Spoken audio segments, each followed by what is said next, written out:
어제 새벽 기도를 마치고요. 막 이제 운동을 하려고 나가는데, 옷 입고 나가려고 하는데 전화가 왔어요. 우리 성도님한테. 목사님, 어디 계세요? 4층이에요. 우리 윤회가 목사님한테 부활절 결혼을 드린다고 왔는데요. 그래요, 4층으로 올라오시죠. 아니, 내가 내려갈게요. 그리고 내려왔더니 세상에 이 결혼을 가져온 거예요. 이 결혼이 어떤 결혼이냐? 여길 열어보면요, 나 이런 결혼 처음 봤어요. 황금 결혼이에요. 여기는 부활절 해가지고. 네? 조그매요 너무? 조그마고 안 좁아고 애들이 샀으니까 조그마죠. 근데 이게 몇 개만 사왔으면 괜찮은데, 한번 보세요. 제가 카드도 써왔죠. 그 다음에 그 부활절 결혼을 가져왔는데 제가 보고 놀랐어요. 한번 사진 좀 보여주세요. 목사님께 엄마 아빠도 안 보여주고 나한테만 써서 전달한 건데 공개합니다. 다음이요. 목사님 안녕하세요. 저 예진이 누나랑 부활절 계란을 준비했어요. 목사님도 사모님도 드세요. 다 같이 나눠 드세요. 목사님 저를 예배 드려 주셔서 감사합니다. 윤호야, 내가 널 예배한 게 아니다. 예배 시간에 너를 이야기했을 뿐이다. 그 다음에 뭐예요? 사랑해요 목사님. 그렇죠? 예. 목사님 건강하고 행복하게 살아요. 사랑해요 목사님. 제가 또 러브레터를 이렇게 받았잖아. 자, 다음 사진 좀 한번 보여주세요. 그래서 이렇게 들어가 있는 걸 꺼내놨는데 한번 전체를 한번 보여주세요. 근데 이제 놀란 게 뭐냐면 이 아이들이 저금통을 털었대요. 깨트렸대요. 지금까지 할아버지, 할머니, 이모, 부모님들이 주신 그 모아놨던 저금통을 깨트려서 이걸 샀다는 얘기를 듣고 너무 감동스러운 거예요. 예. 여러분, 이걸 제가 딱 보는 순간 어떤 생각이 들었냐? 이 황금은요, 변하지 않는 세계예요. 여러분, 믿음 변하지 않길 바랍니다.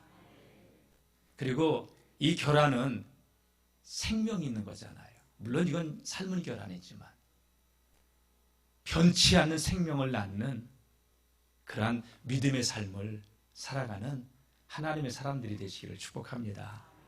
네, 빨리 나가야 될 것 같아요. 늦게 나가는 사람은 이거 없을 것 같아요. 네, 다시 한번 귀한 우리 결혼을 선물해 준 우리 친구들에게 감사한 마음으로 인사드립니다. 사람들이 이렇게 생각합니다. 죽음은 그만이지 무슨 영생, 천국, 지옥이 있다고. 아예 믿으려고도 하지 않아요. 사람들이 정신없이 세상에 취해서 세상 삶이 분주하게 돌아가는 그 쳇바퀴 속에서 사람들은 그렇게 살아가고 있어요. 그러나 여러 가지 면에서 부활은 있습니다. 과학자들이 고대 유물 가운데 수천 년 된 씨앗을 발견하고 의혹을 갖고 그것을 심었습니다. 그런데 여러분, 그게 싹을 내는 거예요.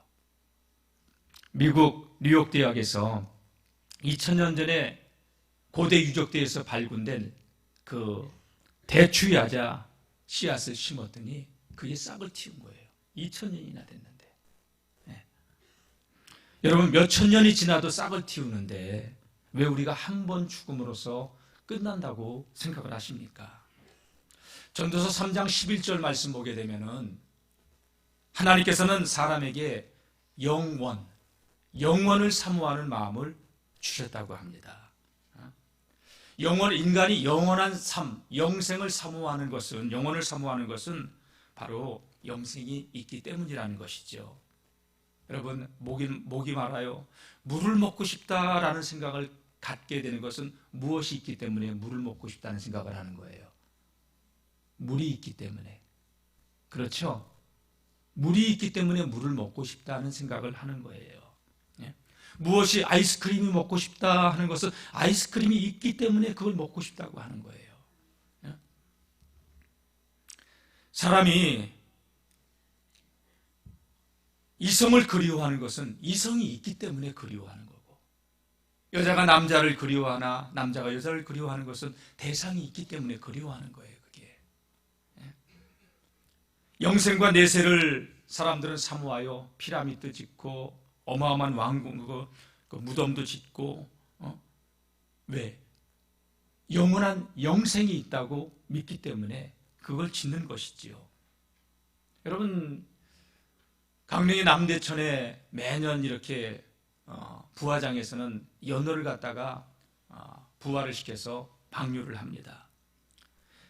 수천 수만 킬로를 가서 저 북태평양에 가서 연어들이 성장을 해서 3년 4년 지나면 산란할 때가 되면은 다시 거기로 돌아옵니다. 그 살았던 물만 기억하고, 그리고 거기서 산란하고 장렬한 죽음을 맞이하죠. 이정표도 없는데 그들은 어떻게 찾아올까요? 연어의 유전자 정보에는 지울 수 없는 향수, 회귀병이 있기 때문에 반드시 태어난 고장으로 그렇게 돌아오는 것이지요. 인간은 다 같이 인간은 하나님의 형상대로 지음받은 존재입니다. 그래서 영혼을 사모하는 거예요.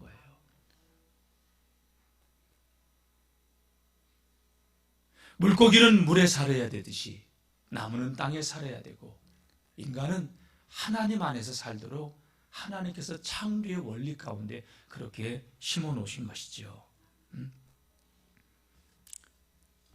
인간이 영혼을 사모하는 것은 바로 영원한 삶이 있기 때문에 그렇게 그리워하면서 살아가고 있는 것입니다. 우리 예수님은요, 우리 인간에게 영원한 생명을 주시기 위해서 이 땅에 오셨고 십자가에 죽으셨고 무덤에 있은 지 사흘 만에 부활하사 잠자는 자들의 첫 열매가 되어 주셨습니다. 예수님은 죽음을 정복하셨습니다. 사망 권세를 정복하셨습니다. 그리고 우리에게 부활의 첫 열매가 되어 주셨습니다. 기독교는요, 이 부활에서 시작된 종교입니다. 사실 예수님의 부활이 없었다면 기독교는 절대로 존재할 수가 없었습니다. 왜? 예수님이 잡히시던 그날부터 3년 동안 그렇게 믿고 따랐던 제자들도 다 두려워서 숨어 있었고 벌벌 떨고 있었습니다. 절망했습니다.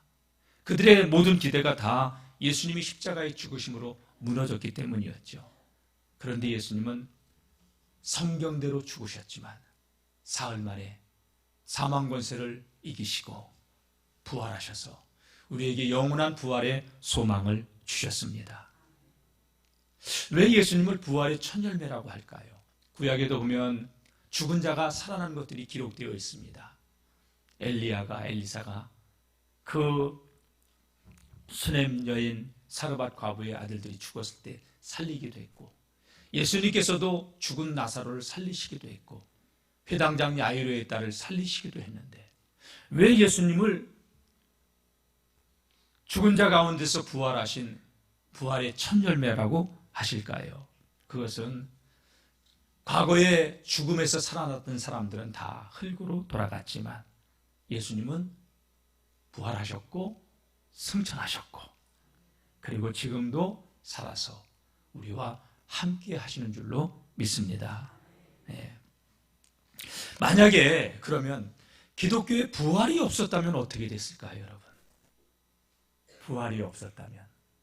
오늘 14절은 이렇게 말씀하고 있습니다. 한번 읽어보겠습니다. 시작. 그리스도께서 만일 다시 살아나지 못하셨으면 우리가 전파하는 것도 헛것이요 너희의 믿음도 헛것이며.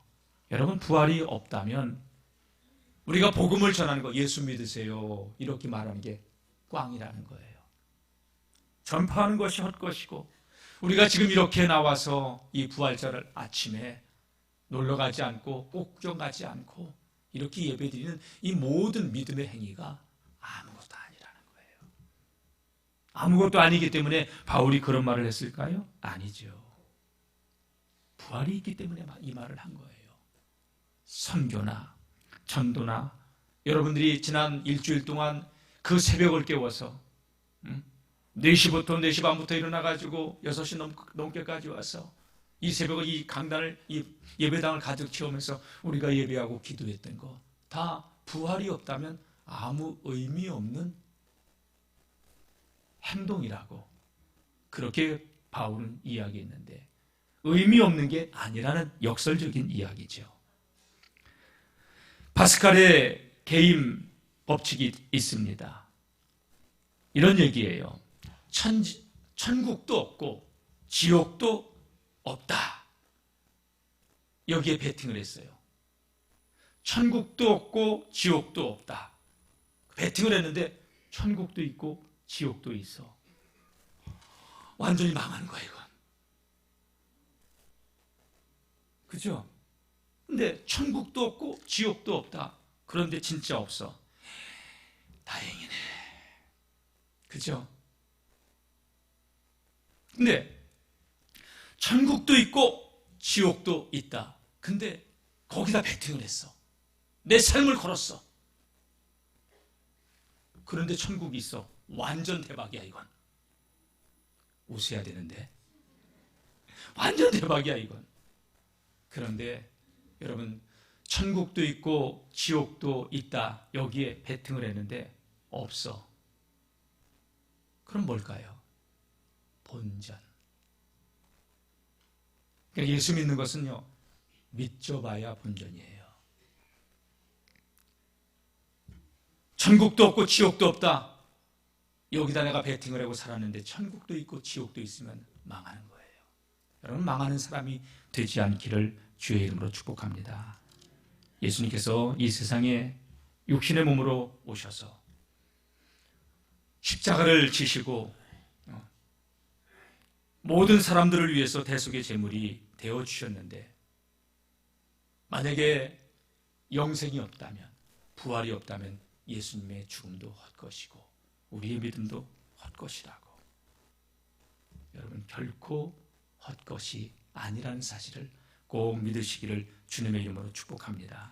그래서 오늘 본문 고린도전서 15장 3절은 이렇게 말씀이 나와 있습니다. 내가 받은 것을 먼저 너희에게 전하였느니 이는 성경대로 그리스도께서 우리 죄를 위하여 죽으시고, 다 같이 예수님은 성경대로 죽으셨습니다. 예. 그래서 장사 지낸 바 되었다가 성경대로 사흘 만에 다시 살아나사, 사흘 만에 성경대로 살아나셨습니다. 그리고 5절 게바에게 보이시고 그 후에 12제자에게와 그 후에 500의 형제들에게 일시에 보이셨다고 말씀하고 있죠. 예수님은 성경대로 이 땅에 오셨고 성경대로 죽으셨고 성경대로 부활하셨고 성경대로 다시 오실 줄로 믿습니다. 예. 만약에 예수님께서 부활하지 않았다면, 죽음으로써 끝났다면 죄인된 우리는 절대 구원의 길이 열려지지 않게 됐을 것입니다. 그래서 그리스도의 부활이 없다면 참으로 우리는, 이 믿음 생활하는 우리는 정말로 불쌍한 사람이라고 그렇게 역설적으로 이야기하는 것이죠. 19절 말씀 한번 읽어보겠습니다. 시작. 만일 그리스도 안에서 우리가 바라는 것이 다만 이 세상의 삶뿐이면 모든 사람 가운데 우리가 더욱 불쌍한 자이라. 예수님 때문에 참고, 예수님 때문에 거룩하게 살려고 몸부림치고, 예수님 때문에 나를 죽이고 서로 화합하려고 애쓰고, 우리가 예수님 때문에 그렇게 사는 것이 만약에 영원한 삶, 부활, 천국이 없다면 아무 의미 없는 것이라고 바울은 자신 있게 이야기할 수 있었던 것이 뭐냐?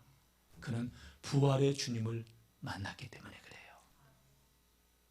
그리고 그는 삼층천 하나님 나라까지 갔다 왔기 때문에, 그것을 보았기 때문에. 여러분 예를 들어서 여기 시계가 있는데 이게 황금이에요. 어마어마한 보석이에요. 근데 보석의 가치를 몰라. 그럼 줘도 던져버릴 수 있고요. 돌멩이라고 생각하고, 보석인데 어마어마한 가치가 있는데 그 가치를 모르면 나는 이걸 엿장수하고 연 몇 가락에 바꿔 먹어버릴 수 있는 거예요. 그러나 이게 돈으로 따질 수 없는 어마어마한 가치가 있는 것을 발견했다면 내 전 재산을 팔아서라도 사는 거 아니겠어요? 천국은 마치 그와 같다는 거예요. 밭의 감주인 보아와 같다는 거예요. 그래서 이를 발견한 사람은 자기의 전 재산을 팔아 산다는 거죠. 바울이 바로 그러한 사람이었어요. 이 글을 쓴 바울이 예수를 믿는 자들을 핍박하는 핍박의 선봉에 섰던 사람이에요. 그런데 다메섹 도상에서 예수 믿는 사람들을 핍박하러 가다가, 잡아들이기 위해서 가다가 부활의 주님을 만났죠. 사울아 사울아, 네가 왜 나를 핍박하느냐. 강한 밑에 바울은 눈이 멀어버렸어요. 소리는 들려와요. 함께 가는 사람들에게는 그 소리가 안 들려요. 사울아 사울아, 네가 왜 나를 핍박하느냐. 주여, 네십니까? 나는 네가 핍박하는 예수다. 부활의 주님을 만나고서 그는 인생이 바뀌어버렸어요. 인생의 유턴, 대전환이 일어난 거예요. 여러분, 예수님이 부활하기 전에는 제자들이 그렇게 두려움에 떨고 예수님 3년 동안 쫓아다녔어도 그토록 부인하던, 3번씩이나 모른다고 장담했던 베드로도 그렇게 부인했는데 어떻게 그들이 인생이 바뀌어서 십자가에 거꾸로 매달려 순교를 하며 12제자 모두가 그런 삶을 살 수 있었을까요? 부활의 주님을 봤기 때문에. 바울도 역설적으로 우리의 삶이 이 세상의 삶뿐이라면 모든 사람 가운데 우리는 불쌍한 사람이라 이렇게 강하게 역설적으로 표현을 해놓을 수 있었던 것이 뭐냐? 그는 부활의 주님을 만났기 때문에, 그리고 천국도 보았기 때문에 그렇게 말한 것인 줄로 믿습니다. 예. 사랑하는 성도 여러분, 부활이 없다면 어떻게 될까요? 17절은 또 이렇게 말씀하고 있습니다. 다 같이 읽어보겠습니다. 시작. 그리스도께서 다시 살아나신 일이 없으면 너희의 믿음도 헛되고 너희가 여전히 죄 가운데 있을 것이요. 예수님께서 십자가에서 마지막 남은 피 한 방울까지 저 위에서 다 흘려주셨는데 부활이 없다면 예수님이 죽은 그 죽으심도 헛것이고 우리가 믿고 있는 이 믿음의 모든 삶이 다 헛것이라고 그렇게 이야기하고 있는 것이지요. 사랑하는 성도 여러분, 예수님의 십자가의 죽음과 부활을 믿는 우리의 믿음은 결코 헛되지 않습니다. 예.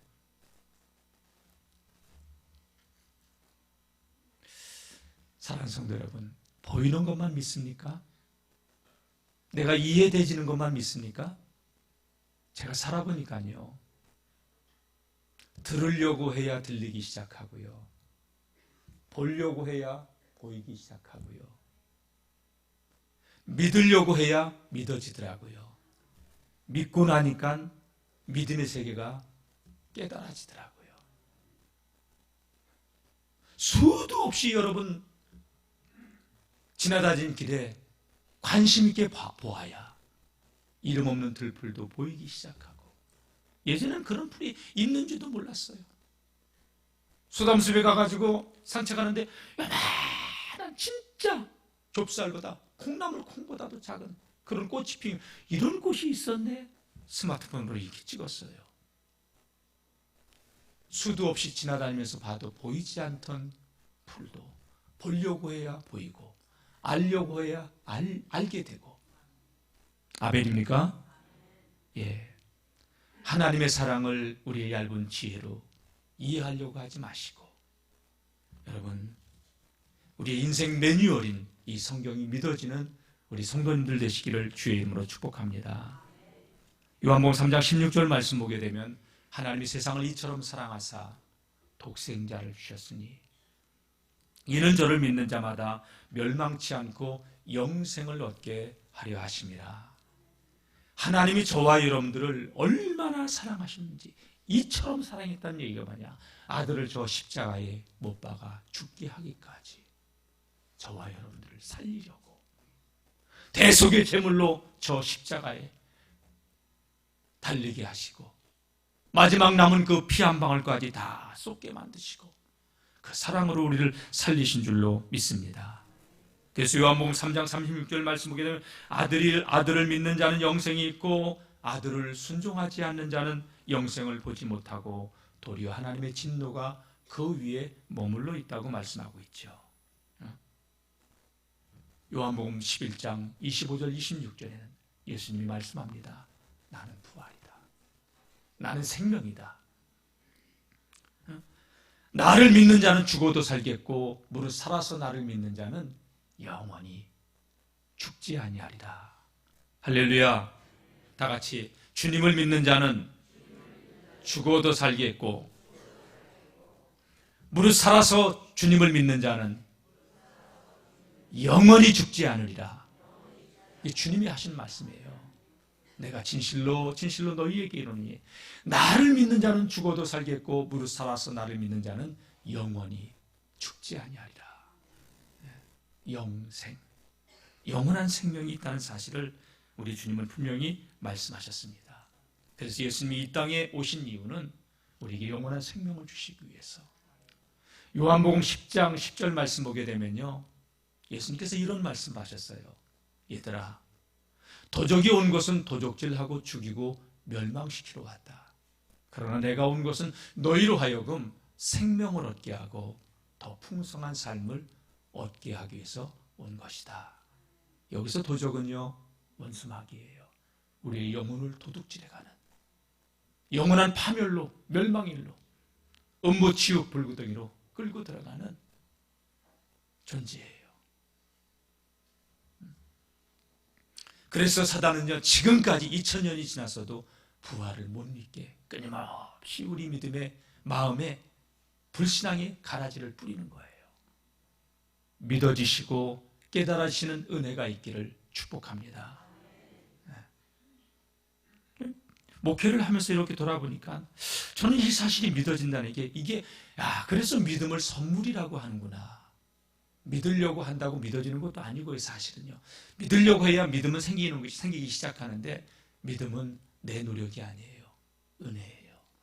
선물이에요. 그 은혜가 저와 여러분들에게 넘쳐나기를 축복합니다. 예수님께서 부활하셨을 때요, 그 부활을 방해하던 무리들이 있었죠. 대제사장들과 바리새인들이 예수의 부활을 처음부터 방해했어요. 마태복음 27장 말씀 보게 되면 그들이 빌라도에게 찾아갑니다.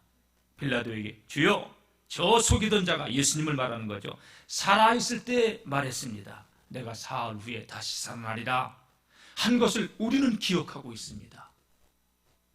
대제사장들과 바리새인들은 기억하고 있는데요, 제자들은 기억도 안 하고 있어. 너무 신기하죠? 자, 어쨌든 그러면서 그러므로 명령하여 무덤을 사흘까지 굳게 지키게 하소서.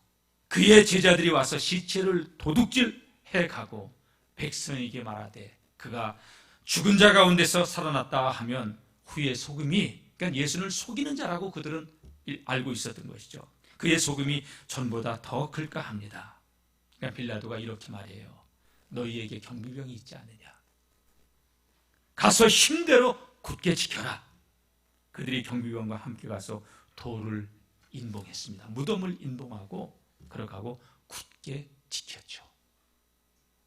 제자들이 훔쳐가고서 예수님이 부활했다고 거짓말할 것이라고 그들을 믿었기 때문에 무덤을 지켰던 것입니다. 그런데 마태복음 28장 말씀 보게 되면은 안식구 첫날 여인들이 무덤에 갔다가 무덤 문이 열려져 있는 것을 보고 천사들의 이야기를 듣고 너희는 왜 죽은 자들 가운데서 산 사람을 여기서 찾느냐? 그가 부활했다는 부활의 소식을 듣게 되지요.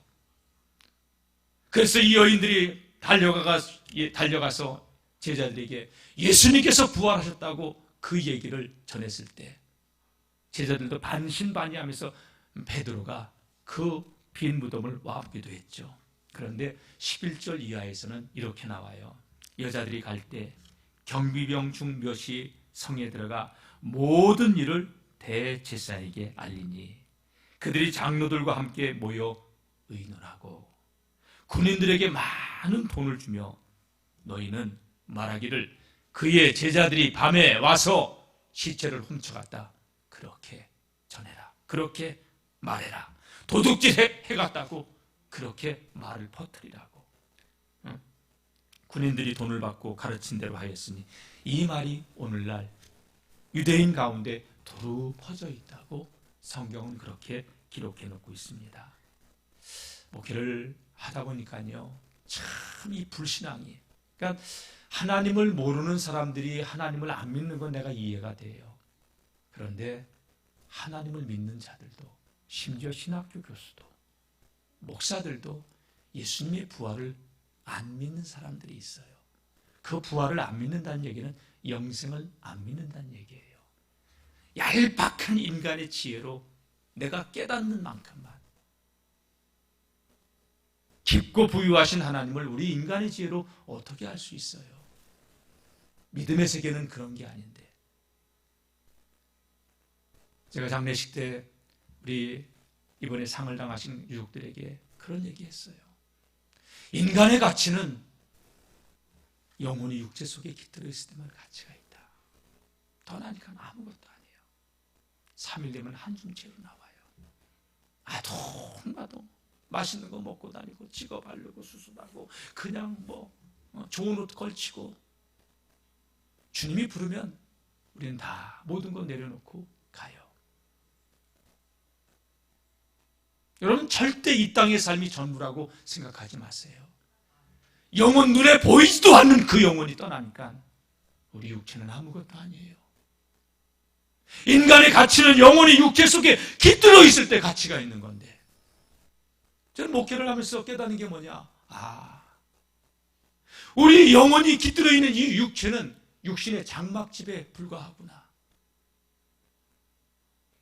여러분, 여기 물이 담겨져 있어요. 이걸 여기다 풀 수도 있어요. 이거 그릇에 불과한 거예요. 이건 다 영혼이 저마다의 육체 속에 깃들어 있을 뿐이에요. 우리 영혼은 하나님의 소유예요. 하나님께서 이 땅에서의 삶 7, 80을 살면, 우리를 부르시면 육신은 흙에서 왔기 때문에 흙으로 가는 거고, 영혼은 하나님께로부터 왔기 때문에 하나님께로 돌아가는 거예요. 진짜 가치는 어디 있냐? 영혼의 가치가 있는 거더라고요. 근데 사람들이 이거 몰라요. 그래서 천국은 마치 밭에 감추인 보화와 같으니, 이 가치를 발견한 자는 자기의 전 재산을 받아 그 밭을 사는 거라고. 그 가치를 모르는 사람은 영혼에 대한 투자를 안 하는 거죠. 할 수가 없는 거죠. 아까운데 시간도, 물질도, 헌신도. 마귀는 우리의 눈을 가려서 신령한 것을 못 보게 하는 거예요. 영원한 것을 못 보게 하는 거예요. 참 지혜가 뭐예요, 여러분? 이 고린도전서 15장 말씀 보게 되면, 고린도전서 15장은요 부활장이에요. 마태복음 13장은 천국장이에요. 고린도전서 13장은 사랑장이에요. 이 부활장에서 우리의 썩어질 것을 심고 썩지 않을 것으로 다시 살고, 우리 유한한 것을 심고 영원한 것으로 다시 살고, 헛된 것으로 심고 영광스러운 것으로 다시 살고, 할렐루야, 아는 자가 흐르는 거예요. 사랑하는 성도 여러분, 천국도 있고 지옥도 있는데, 천국도 없고 지옥도 없다, 여기다 베팅하지 마세요. 완전 망하는 거예요. 완전 망하는 거예요. 이거는 천국도 있고 지옥도 있다, 여기에 베팅해야 대박이 나는 거예요. 대박이. 깨닫기를 주의 이름으로 축복합니다. 목회를 하면서 참으로 안타까운 게, 하나님을 모르는 사람, 세상 사람들이 하나님을 안 믿는 건 내가 이해가 되셔요. 교회를 그렇게 오래 다녔는데도 이 부활이 안 믿어지는 사람들 너무 많아. 하기사 믿음은 선물이니까요. 여러분, 믿음의 눈이 열어지시기를 주의 이름으로 축복합니다. 부활을 믿을 수밖에 없는 이유를 될까요? 예수님의 생애 자체가 부활을 증거해 주셨어요. 오늘 3절 4절도 성경대로 죽으시고 성경대로 다시 살아나셨다고. 예수님은 성경대로 이 땅에 오셨고 성경대로 죽으셨고 성경대로 부활하셨고 성경대로 승천하셨고 성경대로 다시 오십니다. 예. 그리고 예수님의 부활을 왜 믿을 수밖에 없냐? 예수님의 무덤은 빈 무덤이에요. 이 땅의 모든 성인군자 위대한 현자들은 무덤이 있어요. 그러나 예수님의 무덤은 빈 무덤이에요. 할렐루야. 빈 무덤이 되려면 반드시 하나님의 손이 역사하든 아닌 사람의 손이 그 시체를 훔쳐가든 둘 중에 하나의 행위가 이루어져야 됩니다. 원수들의 손으로 한 것이냐, 아니면 제자들의 손으로 한 것이냐, 아니면 하나님의 손으로 하신 일이냐. 하나님께서 예수 그리스도를 무덤에서 살리셨습니다. 보세요. 성경은 병사들이 지키고 있었다고. 그런데 무덤 문이 열리고 예수님이 부활한 걸 그들은 혼전을 해버렸다고. 그리고 달려가서 이야기하니까 야, 돈 줄 테니까 절대 그 말 하지. 그 얘기까지. 여러분 지금까지 전해지고 있는 것 아니겠습니까? 예수님의 부활이 왜 사실이냐? 여러분 예수님의 제자들을 보세요. 그렇게 화가 자기들에게 임할까 봐 두려움에 벌벌 떨던 그들이 어떻게 담대하게 죽음 앞에서도 예수님을 증거하는 사람들로 변할 수 있었겠습니까? 어떻게 사도 바울이 핍박자에서 전도자로 바뀔 수 있었겠습니까? 2000년의 기독교의 역사를 보십시오. 예수의 부활이 사실이기 때문에 수많은 믿음의 증거들이 지금까지 나오고 있는 것 아니겠습니까? 어떻게 그 엄청난 박해 속에서 기독교 역사를 보게 되면 300년 만에 로마가 콘스탄틴 대제 때 기독교를 국교로 승인하고 기독교의 문화를 꽃피우며 찬란한 기독교 국가를 세울 수 있었겠습니까? 예수님의 부활은 사실입니다. 역사가 증명합니다. 사랑하는 성도 여러분, 기독교는 부활의 종교입니다. 다른 종교는 부활의 신앙이 없습니다. 예수님만이 빈 무덤을 갖고 있고 다른 종교의 창시자들은 다 무덤이 있습니다. 고린도서 15장 12절에 14절 다시 한번 읽겠습니다. 그리스도께서 죽은 자 가운데서 다시 살아나셨다 전파되었거늘 너희 중에 어떤 이들은 어찌하여 죽은 자 가운데 부활이 없다 하느냐. 저는 오늘 예배드리는 우리 성도님들은 예수님의 부활이 믿어지는 은혜가 있기를 축복합니다. 믿어지는 이 놀라운 하나님의 선물이 우리 모두에게 있기를 주의 이름으로 축복합니다. 여러분, 예수님의 부활은 사실입니다. 우리의 삶은 이 생이 전부가 아니라 영원한 삶이 있습니다. 우리는 결코 불쌍한 자들이 아니란 사실을 꼭 기억하시고 예수의 부활이 나의 부활인 것을 깨닫고 누리는 성도님들이 되시길 주의 이름으로 축복합니다. 여러분, 놀라운 원리 하나를 알려드릴게요. 예수님이 부활하셨다 이 이야기는요, 하나님 보좌 우편에 지금도 살아계시고 그리고 성령으로 지금도 저와 여러분들과 임마누엘 함께 하신다는 거예요. 이 놀라운 진리가 믿어지는 은혜가 있기를 축복합니다. 그래서 그리스도는 어제나 오늘이나 영원토록 동일하다고 하는 건데 2000년 전에 죽었다가 부활해서 승천하고 끝난 예수가 아니라 지금도 성령으로 우리와 임마누엘 함께 하십니다. 여러분, 하나님이 함께하는 사람들이에요. 부활신앙은 뭐냐? 내가 어떤 환경과 여건에 놓여 있더라도 만왕의 왕 되신 주님이 나와 함께한다. 깨달아지는 은혜가 있기를 축복합니다. 그래서 바울은 고린도전서 오늘 15장 마지막 절 두 절을 한번 보겠습니다. 한번 읽어볼까요? 시작. 57절입니다. 시작. 우리 주 예수 그리스도로 말미암아 우리에게 승리를 주시는 하나님께 감사하노니 그러므로 내 사랑하는 형제들아 견실하며 흔들리지 말고 항상 주의 일에 더욱 힘쓰는 자들이 되라. 이는 너의 수고가 주 안에서 헛되지 않은 줄 알미라. 예수 믿는 거 결코 헛되지 않다. 그리고 세상 끝날까지 우리와 함께 하는 주님을 믿고 이김을 주시는 하나님께 감사하며 살라는 거예요. 여러분, 부활신앙 깨닫고 누리시기를 축복합니다. 예수님 말씀하셨습니다. 얘들아, 내가 너희를 떠나가는 것이 너희에게 유익이야. 내가 가면 진리의 성령이 너희에게로 오실 것이고 그가 의에 대하여 진리에 대하여 증언하실 것이고 세상 임금을 심판할 거야. 진리의 성령이 오면 그 영은 나를 증언할 거야. 내가 너희를 떠나가는 것이 너희에게 유익이야. 제자들은 떠나면 안 된다고 예수님께 막 따졌어요. 근데 예수님은 끝까지 떠나가는 것이 유익이야. 예수님 이런 말씀도 하셨어요. 너희가 나를 믿느냐? 진실로 진실로 나를 믿느냐? 나를 믿는 자는 내가 하는 일도 너희가 할 것이고 다 같이 나보다 더 큰 일도 하리라. 어떻게 해요? 부활의 영, 성령으로 주님이 우리와 함께 하시기 때문에 이게 부활신앙입니다.